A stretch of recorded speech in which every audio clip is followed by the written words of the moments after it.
Olá, tudo bem? E hoje estaremos lendo e comentando a obra A Mediunidade Sem Lágrimas, de Eliseu Rigonati, que faz parte também aqui da coleção Espírita, editada pela Pensamento. O Eliseu Rigonati produziu então uma série de obras que tem essa característica de serem bem fininhas, um texto direto, curto, assim como foi para a obra O Espiritismo Aplicado, que já tem vídeo aqui no canal. Clique aqui no card que vai estar aparecendo e você vai poder assistir se não assistiu ainda.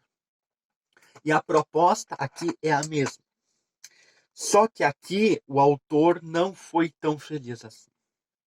Esta obra sim contém alguns erros doutrinários. Contém coisas que não têm mais sentido. Inclusive ela fala de um passado que já não existe mais.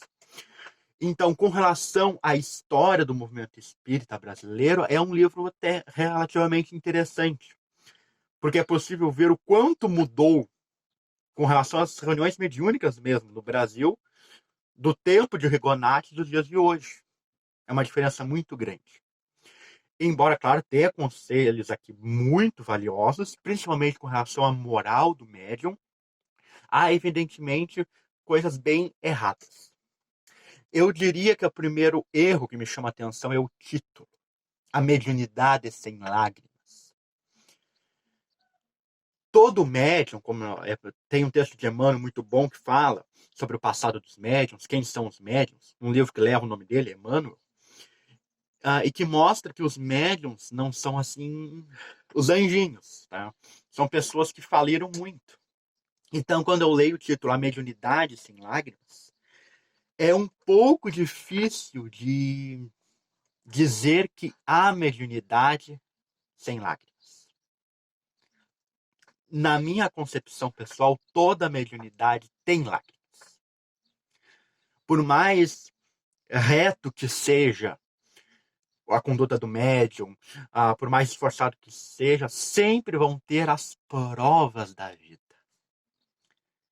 Inclusive a própria mediunidade agindo como uma prova. Chico Xavier mesmo dizia que não passava um dia sem que ele chorasse. Então, a mediunidade sem lágrimas não é o melhor título.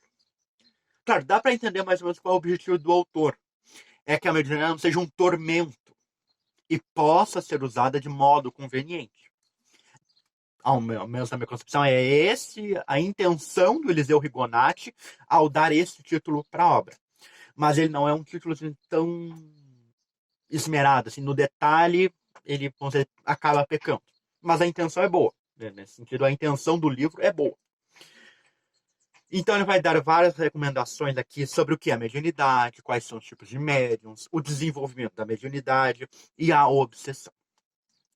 Aonde ele principalmente vai pecar aqui?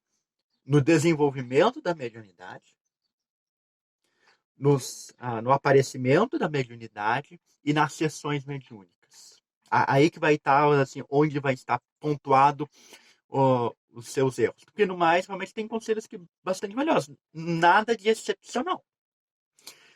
Se já lemos o livro dos médiuns, se já lemos a revista Espírita, se já lemos outras obras relativas à mediunidade, nos domínios da mediunidade, de André Luiz, mecanismos da mediunidade, as obras de Manuel Filomeno de Miranda, livros produzidos por médicos, por exemplo, Ivone Pereira, Devassando o Invisível, Recordações da Mediunidade, Dramas da Obsessão, psicografia que ela teve, editada pelo Espírito Bezerra de Menezes, e outras obras também hoje produzidas. Tem a equipe do projeto Manuel Filomeno de Miranda, que produz livros de uma excelência muito grande, realmente de muita qualidade.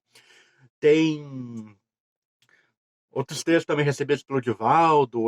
Bom, de mediunidade, livros sobre mediunidade, tem muitos no movimento espírita. Se já lemos estes ou alguns destes, aqui não encontraremos coisas que vão agregar. Então aqui apenas vai repetir o que de certa forma já está em outras obras. Claro, tem que se olhar para a época do Rigonati. na época dele, a produção de um tipo de livro desse aqui era algo importante. Porque não havia tanto essa coisa assim de usar essas obras da mediunidade, os nomes da mediunidade, livro dos médios, a revista espírita, Devastação do Egito, todas essas, elas não tinham tanto uso. Então, haver uma obra sobre a mediunidade, sobre os aspectos fundamentais, que seja curta e direta, para a época dele, é algo importante, sim. Então, essa obra teve assim, um bom uso. Hoje, vamos dizer assim, ela envelheceu mal. Ela já não é mais tão útil para os nossos grupos de estudo, para a formação do médium. Como eu disse antes, nos aspectos históricos aqui, aí ela tem uma importância, que veremos daqui a pouco. Mas vamos dizer, por que então essa obra tem erros doutrinários? Onde é que está aqui os pecados do Eliseu Rigonati? Onde é que ele acabou furando? Na verdade, é bem explícito. Vamos citar um exemplo. O aparecimento da mediunidade. O que Allan Kardec ensinou? Que não existem sinais certos para a mediunidade. Então a pessoa tem tal coisa, tu é médium. Não necessariamente. Pode ser. Mas pode surgir alguém que não tem um arrepiozinho, que nem gosto de dizer, não sente nada, e que vá desenvolver a mediunidade. Ela não tem sinais certos. Claro, obviamente, se uma pessoa vem e diz que está vendo lá um senhor, sei lá, do meu lado, e que ela enxerga gente que ninguém mais enxerga com muita frequência, obviamente que aí é mediunidade. Tirando, claro, alucinações, problemas mentais de outros, que aí tem outras características que dão outras pistas. Aí, obviamente, a pessoa é médium, não tem o que dizer. Mas não necessariamente vai ser sempre esse sinal. É isso que Kardec ensinou. Não existe um sinal certo. Mas aqui, Rigonati diz que tem. Olha só. Os sinais mais comuns do aparecimento da mediunidade são os seguintes: cérebro perturbado, sensação de peso na cabeça e nos ombros, nervosismo, ficamos irritados até por motivos sem a menor importância, desassossego, insônia, arrepios, como se percebessem passar por nós alguma coisa desagradavelmente fria, sensação de cansaço geral, lassidão, às vezes calor, como se estivéssemos encostados a qualquer coisa quente, falta de ânimo para o trabalho, profunda tristeza ou excessiva alegria sem sabermos porquê. Esses são os sinais mais frequentes. E aqui, inclusive, tem um monte de sinal que pode se confundir com uma série de fatores, até com a obsessão. Então, é esse tipo de deslize que aqui tem nessa obra. Então, assim, não são deslizes tão graves. Por exemplo, eu posso aproveitar falando dele aqui. A gente realmente vai ter certos, vamos dizer, esses sintomas, vamos dizer, esses sinais, e realmente é uma mediunidade que está eclodindo. Mas também vai ter aqueles que não vão ter nada disso e também vão ser médios. Então, faltou aqui dizer nessa parte que não são sinais certos, fixos, irrefutáveis, digamos assim. E também com relação à própria mediunidade, ele vai cometer também alguns equívocos. Por exemplo, ele vai defender aqui a ideia da incorporação. Por isso que eu digo que é um livro bem de época, envelheceu mal. Porque ele vai dizer aqui que os médiums inconscientes ou sonambúlicos, eles se emancipam, embora não seja esse termo que ele use, eles se desdobram, saem do corpo, e aí eles usam essa expressão mesmo. Aí vem o espírito e incorpora no médium, entra para dentro, e aí por isso que o médium não lembra de nada. Então há esse tipo de erros aqui, né, nesse sentido. Mas que são coisas do seu tempo. Essa palavra incorporação, com relação à mediunidade de fala, à psicofonia, foi um mas usadíssimo no século XX, no seu tempo. Inclusive, teve uma certa época que ganhou-se um status quase científico. Se inventou uma palavra para não usar incorporação: psicopraxia. Como se fosse uma nova ordem de fenômenos. Mas, com o passar do tempo, essa ideia foi totalmente abandonada, até porque não se encontra respaldo nas obras de Allan Kardec sobre incorporação. Além disso, Aqui o Rigonati vai propor, vai explicar quais são os tipos de sessões mediúnicas. E aqui que está o maior valor histórico dessa obra. Porque ele vai propor 4 tipos de sessões espíritas.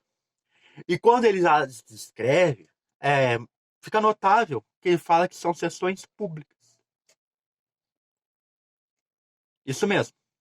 Então, se senta no salão do Centro Espírita. Tem as cadeiras do público, tem a mesa. Na mesa, ao redor dela, tem cadeiras. Numa ponta se sente o dirigente e nas outras vão sentando os médiums. E aí, conforme o tipo de reunião, é o tipo, vamos dizer assim, de manifestação. Então, ele vai propor as reuniões públicas, que é onde tem a palestra. E aí os médiums se manifestam com cartas consoladoras, com mensagens de espíritos protetores, com conselhos diversos, com psicografia, sei lá, de um texto, de uma poesia, de uma mensagem doutrinária, por aí vai. Tem as sessões de desenvolvimento dos médiums. E aí, inclusive, vai colocar algumas coisas bem curiosas, assim, que são coisas da época dele. Por isso que eu digo que são um livro que envelheceu mal. São erros quase, vamos dizer, suavizados.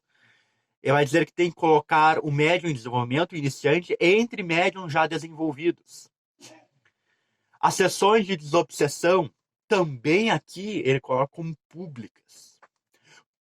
E não é que necessariamente ele defenda que elas sejam públicas. Esse é um ponto interessante.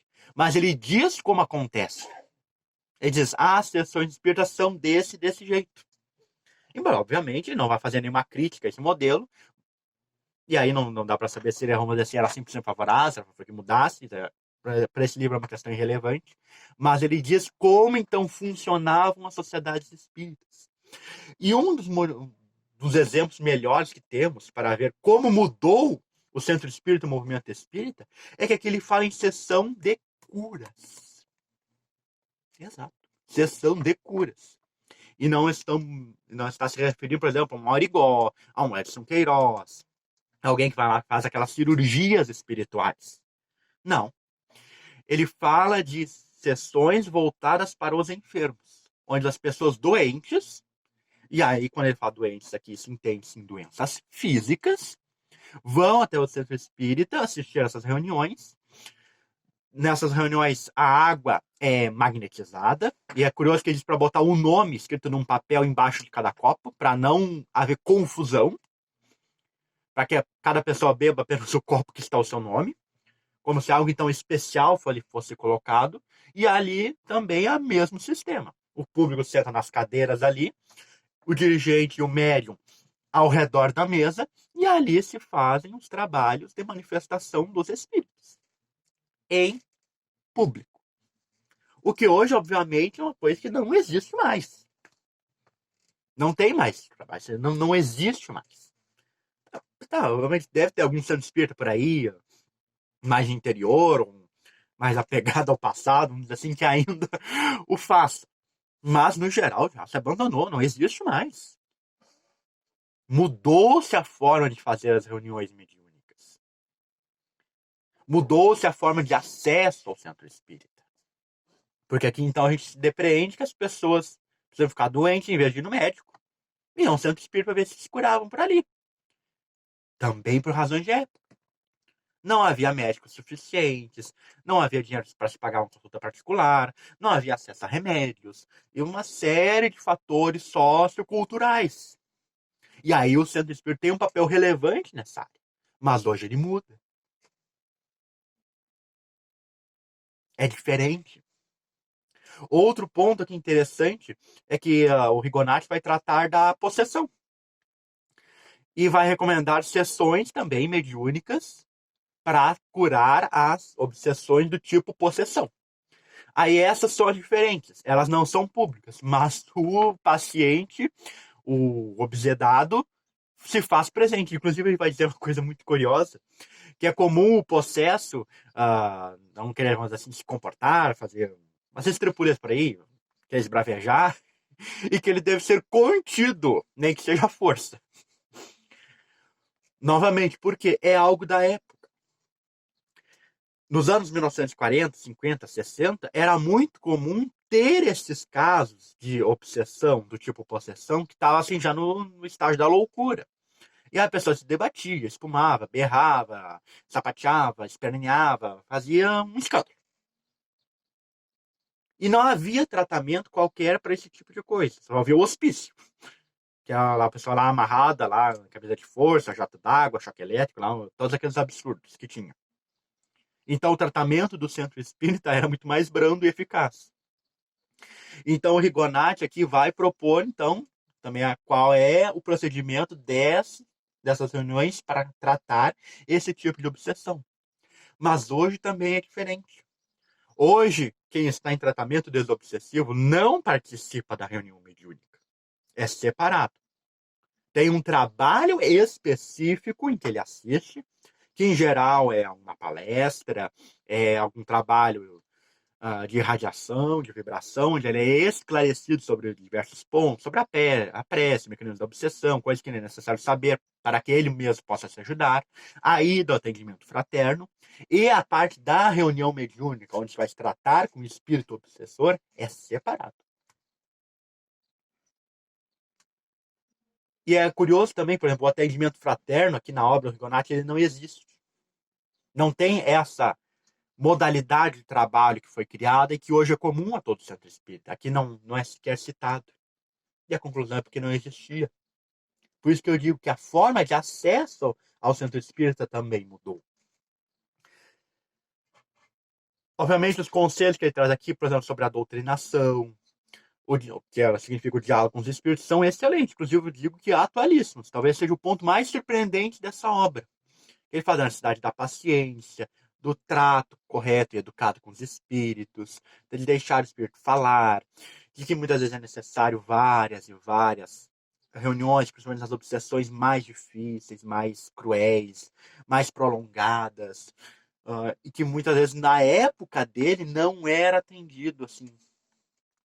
Havia também o entendimento na época do Rigonati de que uma vez e tá acabado, tinha que resolver aí meio que na hora, meio que na marca. E não era assim. Então, para a época, esse livro aqui foi sim importante. Principalmente na divulgação, para que mudasse as reuniões mediúnicas. Mas hoje, ele fala de um passado que não existe mais em nosso movimento. Ou ao menos já deveria ter sido 100% superado. Apenas há resíduos por aqui e por ali. Então, esta obra aqui tem mais valores históricos. Se a gente quer estudar, conhecer como é que era mais ou menos o movimento espírita no século XX, vale a pena dar uma leitura, até para saber os conceitos, as ideias que se tinha com relação à mediunidade. Hoje existem outras obras que nos dão muito mais suporte, conteúdo e sustentação, diretrizes para a prática mediúnica segura e com Jesus. E você? Já tinha notado que as nossas práticas mediúnicas, nossas reuniões mediúnicas mudaram com relação ao tempo? Você participou de alguma dessas reuniões que está aqui, ou seu pai, sua mãe, avó, qualquer um? Comenta aqui embaixo, é legal a gente saber. Não se esqueça de deixar o like, compartilhe para chegar a mais pessoas, clique aqui ó, no botão de inscrever-se, ativa o sininho para receber notificação dos novos vídeos. E aqui aparecem 2 outros vídeos do seu interesse. Te vejo na quarta-feira para continuarmos lendo e comentando. Até a próxima!